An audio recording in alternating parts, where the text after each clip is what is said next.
பஞ்சுருளி வரலாறு பத்தி தாங்க பார்க்க போறோம்.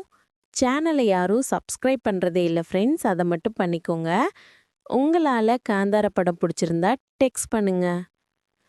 ஒரு காலத்துல காட்டுப்பன்றி குட்டி ஒன்று பருவ நிலத்தில் பெருமாள் வழிபட்ட சிவபெருமான் கைலாயத்தில் பார்வதி தேவி வளரத் தொடங்குனாங்க. ஆனா அது வளர்ந்த போது சிவனுடைய தோட்டத்தில் செடிகளையும் பயிர்களையும் அழித்தது. இதனால் சிவபெருமான் கோபம் கொண்டு அதை கொல்ல நினைத்த போதும் பார்வதி தேவி சொன்னதை கேட்டு அந்த பன்றிக்குட்டிய பூமிக்கு அனுப்பி காவல் தெய்வமா மாற்றினான்.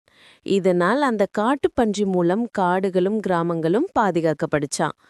பஞ்சுருளி வழிபாடு பூதகோலா என்ற வழிபாட்டோடு மக்களின் வாழ்வில் முக்கிய இடம் வகிக்கிறது. அது தீமைக்கு எதிராக மக்களை நோக்கி காப்பதற்கான காவல் தெய்வமாகும். இந்த மாதிரி கடவுள் ஸ்டோரி கேட்க சேனலை மறக்காம சப்ஸ்கிரைப் பண்ணிக்கோங்க ஃப்ரெண்ட்ஸ்.